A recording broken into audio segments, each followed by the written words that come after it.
Hello, and welcome to another episode of A Ghost in the Magazine. I'm Steph, And I'm Elle. And I'm Jay. and this week we're covering Evil Dead, the OG Evil Dead Mhm. with Ash Ketchum. No, wait, Ashley. Ashley. Ashley, He's Mr. got to Bruce catch 'em Campbell. all. Yeah, oh, well, yeah, he's gonna catch all the Deadite bitches. Mhm. Like, I I want to discuss this with you guys because this is a cult following film because of its like campiness and its hamminess. I don't think it was intentional. it wasn't. No, clearly not. Because No. there's too many moments in this film where it's played so straight, and then the majority of it is like campy and hammy. Yeah. Yeah, and I think that that's what a lot of people like appreciate it for. I personally love that shit, but at the end of the day, you have to take into account that somebody made this. Like it's not Sam Raimi. Mm-hmm. Sam Raimi made this. I'm making a shirt that say Raimi Girls on them. Jay, I'll send you one. Yeah. Thank you. You're welcome. They're gonna be pink. Um, I I really got into this when I was like preparing for us to record for Evil Dead Rise. I was consuming a lot of content, a Same. lot of interviews. We were watching, we watched Evil Dead 2 while we were in there. We were really goofing it up. But Sam Raimi and Bruce Campbell both took a look at Evil Dead Rise, which a lot of people were talking mad shit about, and didn't like it. But I will stand behind, I won't revisit all the TikToks that I made. I'll stand behind the fact that people who don't like Evil Dead, like the new ones, that they don't like the original either because it's an elevated version of the old. And Sam Raimi and Bruce Campbell, who matter more than you, respectfully, because they made it, they both said this was more what we had in mind, Mhm. Yeah. or what we wanted the Deadites to be. It's an interesting use of stop motion. I'll say that. Like that shit. They really got around like the lack of CGI in this film with like the ankle wound. You know the way Mm. it like spiders like spider webs out. Yeah, but like Yeah. I really enjoyed that. I think the lack of CGI, like it forces you to be creative, Hmm. Like Yeah. here's this idea, how do I bring it to life? I Yeah. Exactly. prefer this to anything. Like we just the end of House on Haunted Hill with the terrible CGI like darkness thing that comes out. Um I don't know. I feel like yeah, it gives it that campy, weird, goofy feel, but there's just something more, I don't know, artsy and fun about it. Hmm. I love And it. it's I think as well like from a horror aspect, it's better because it's like something tactile. You Mm. know, there's something instinctually in you that's like, no, that shit's real. That's not like made up. Yes. They put a lot of work into it. I think that one of my favorite scenes in this movie, like I love the pencil in the ankle. I really, really love that shit because they show the ankle and then they show a close up of this bitch's face screaming. So like Mhm. they only give you this little box to work with, and I think they rock that box, thankfully. My favorite scene though, my favorite scene in the Evil Dead remake is the Wuha worm. I know it's traumatic and it's a violation, but I think that it's so fucking scary to be violated in the woods by trees. And Mhm. in this, it's just hyper realistic Yeah. in this one because it's like Yeah. skinny little branches, and this this girl who gets attacked, she's the one who is like, there's something not right here, and nobody wants to listen to her, just like, Mia in 2013. But these Mhm. skinny little branches are are sawing at her clothing, ripping it off of her layer by layer, and then arm by arm, limb by limb, mashing her to the ground. And then it's awful, but Yeah. the long It, branch that ends up like violating her, it's scary, mhm. and it's like visceral and real. I seen a thing that was like Raimi has since came out and said that he regrets the way that scene was filmed because initially it just says the trees come alive and like attack her. There Oh. was no mention of like SA in it, but then Mm, the finished product is like scary. the trees gripping her titty. Uh, I kind of like the titty grip. I mean, not like I want to have my titty gripped by a haunted tree in the woods while my friends think I'm full of shit.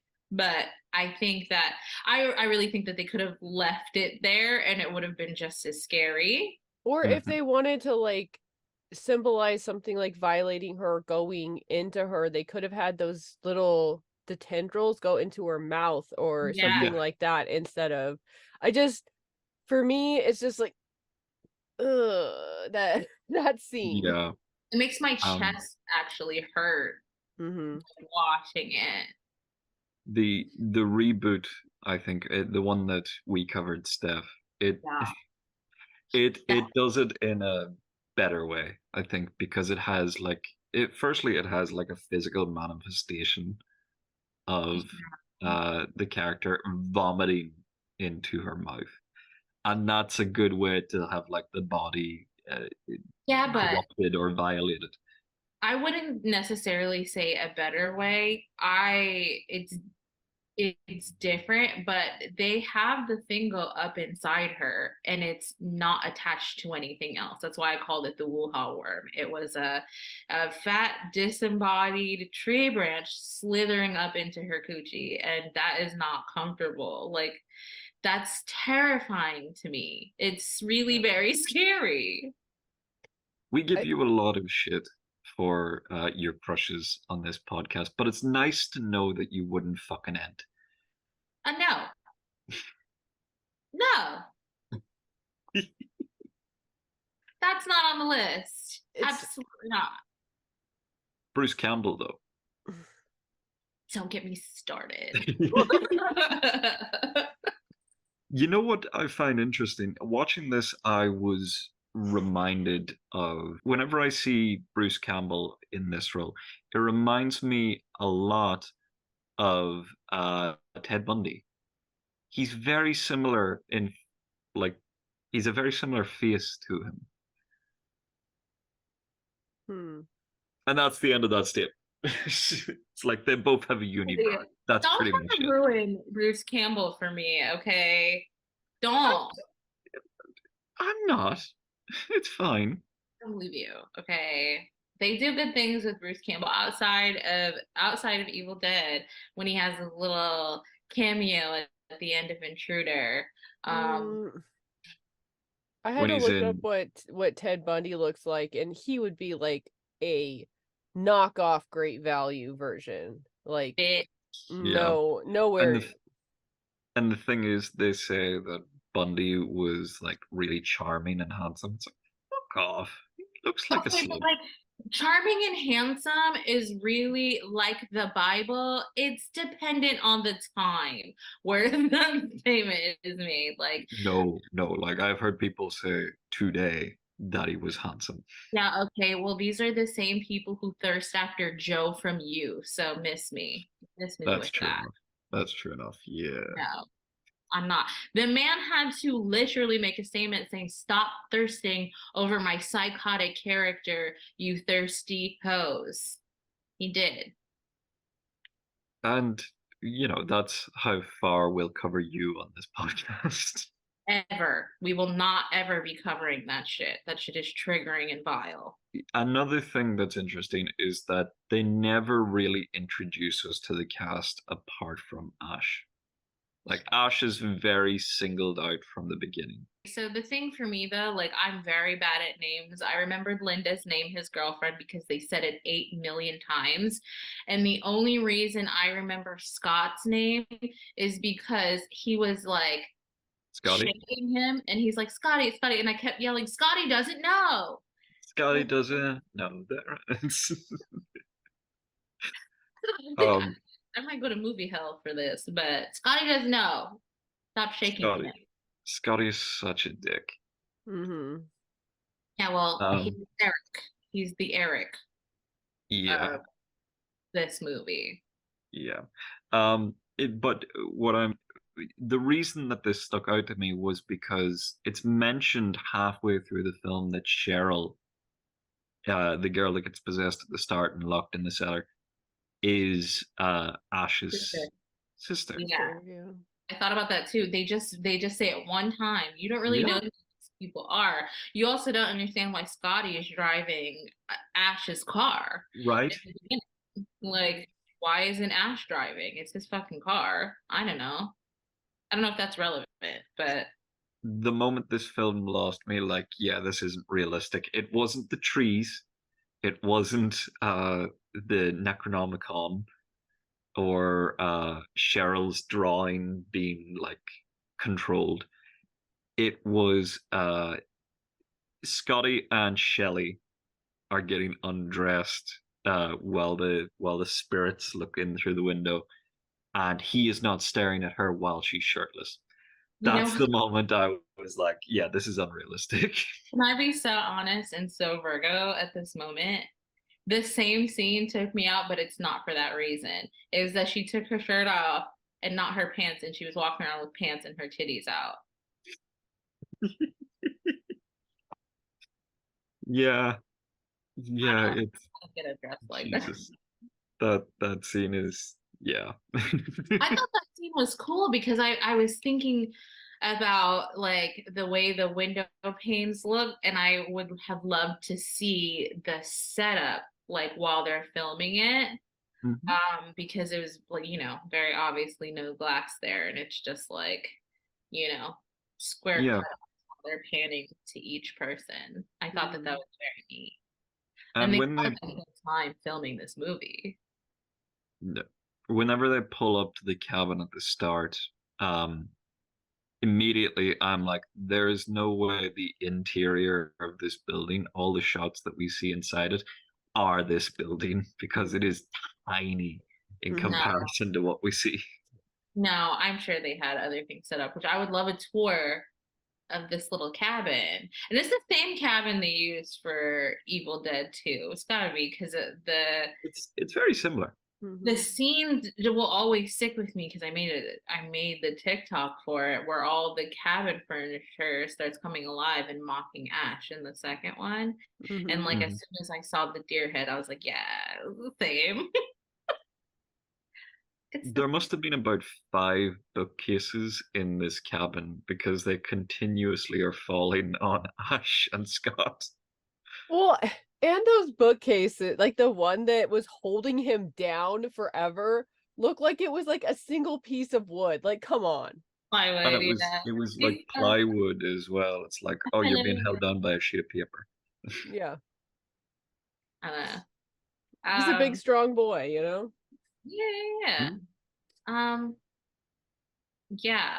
So, they're trying to be very serious with the effects of the Deadites, even though they just look like flaky old people that are bleeding various places. They kept putting them in silver wigs for whatever reason. Well, when you're possessed, I guess. My question is, why does white jizz shoot out of them when they start dying? I thought that too. It didn't help. It didn't help that she was like, and like her stump was just like squirting out. No, I loved the scene where that bitch bit her her own hand off, and then they're just using her hand sword to cut each other. Yeah, I brought a and prop. they Yeah, lock Cheryl. Oh fuck! yeah, but act right, or you're gonna get the hand sword. You can't get the answer. They lock Cheryl in the basement, and she's constantly like, "Let me out! Let me out! This is not a dance." Um, but while she's doing that, it's fine to have Ash's girlfriend there just laughing. It's like she's still possessed. He has like a 10-minute conversation with Scott while she's just giggling and Yeah, not attacking him at all. no, but then he puts her ass outside. He just drags her outside like, I've had enough of this shit, and he throws her out there. She Yep. somehow gets back inside. But my thing is, why are you not aware of her? Because she gets him. And I'm like, why did you not notice this? You're not watching TV. You're not having a party. You're fighting possessed bitches, and your girlfriend is suspect number one, and you don't notice she came back in and she cut you.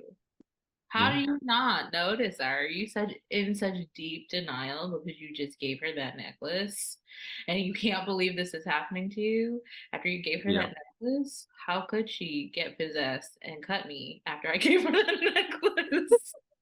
I give her a monocle because I that's what that is. Why is there Yeah, glass in that thing? girl, I don't know.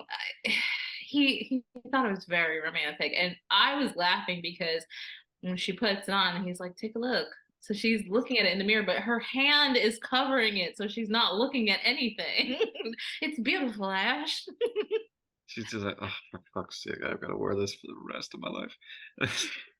How can I conveniently lose this? Oh, you know what's good? I'll get possessed and lose the necklace.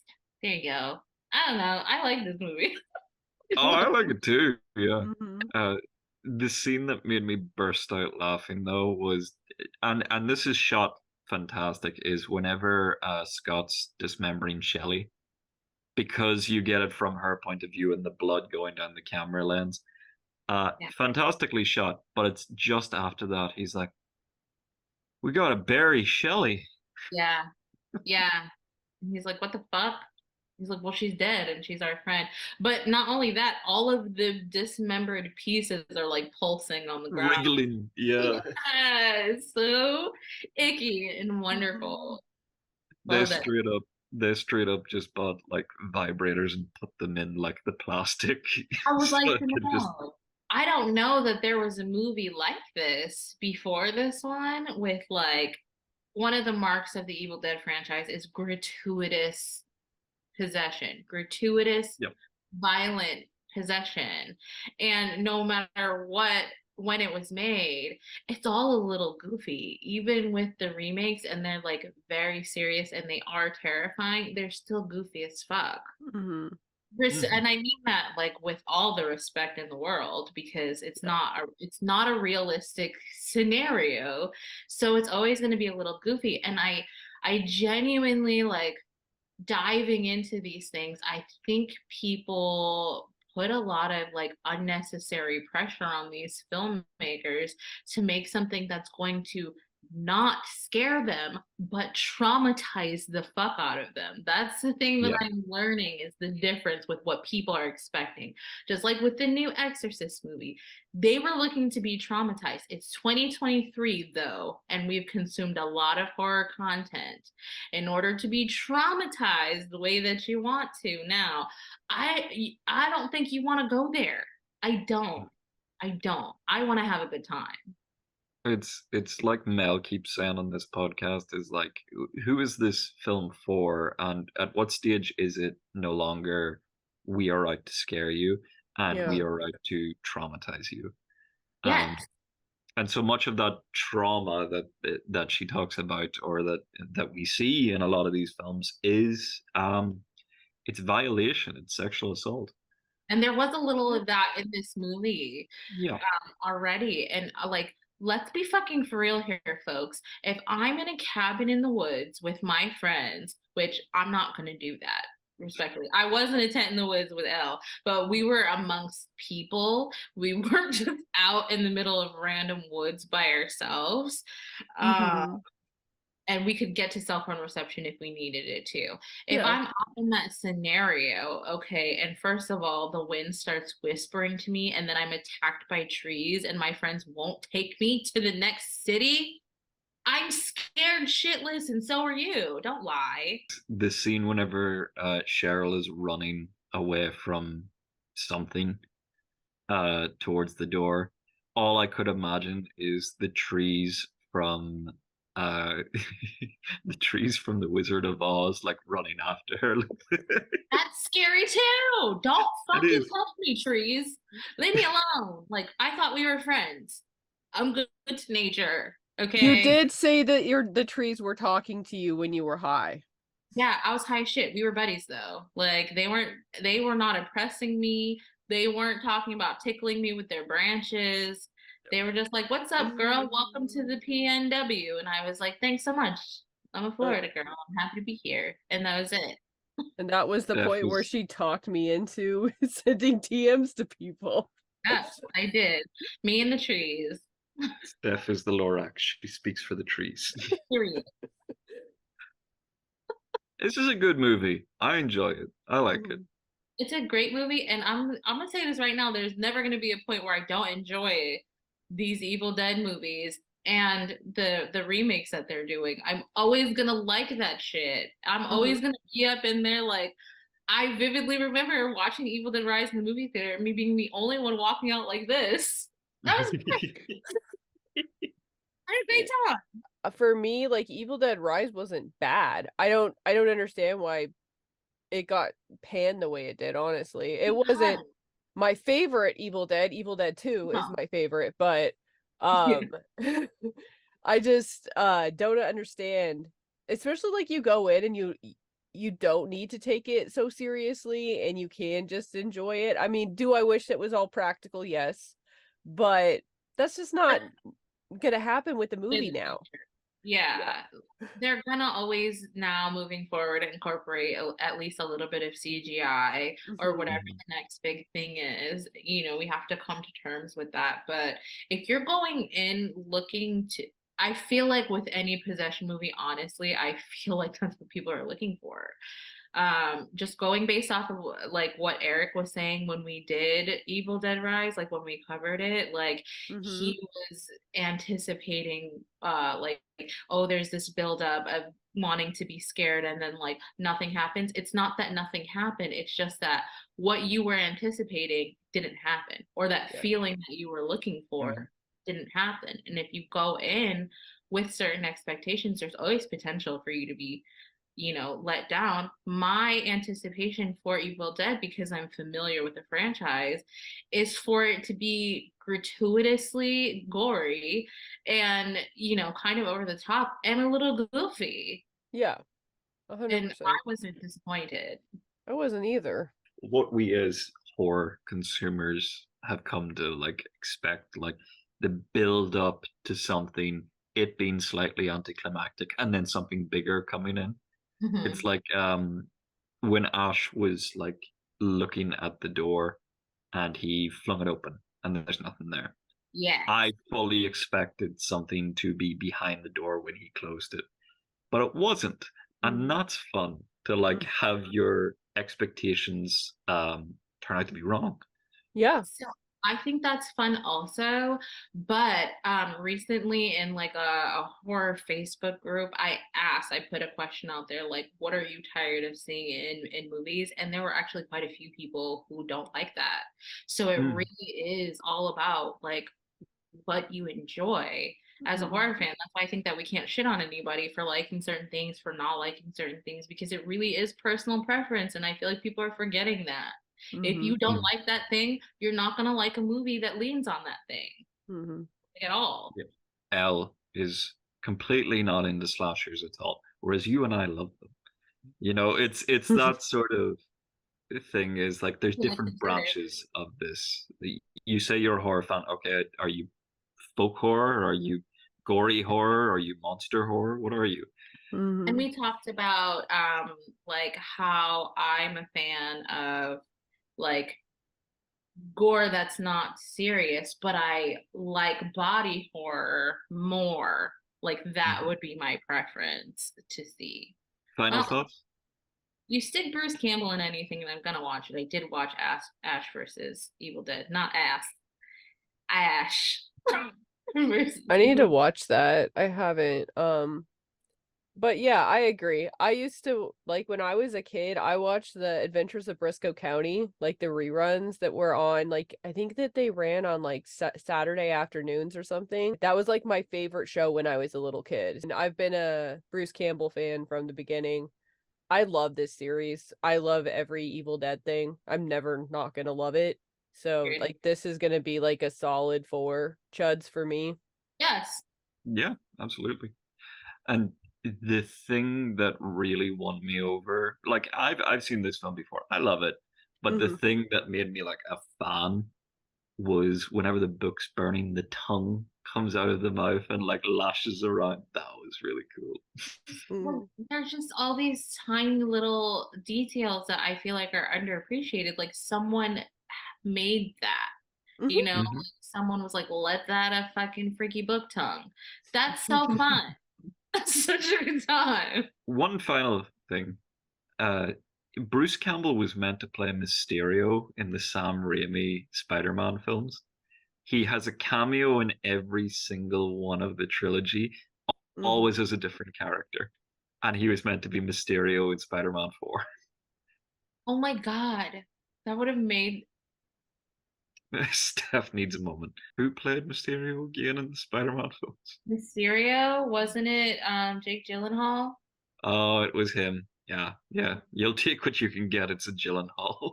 He's handsome, but he's not Bruce Campbell. Mm-mm. True, true. Yeah. What a fun old guy party with Bruce Campbell and the Raimis. Yeah. You can find this podcast on the interwebs at Ghost in the Magazine site or on Twitter at GATM Podcast. You can find me on Twitter at WitchX Pudding. You can find me at Nocturnical. And you can follow me at J Rafferty Poet. Okay, bye.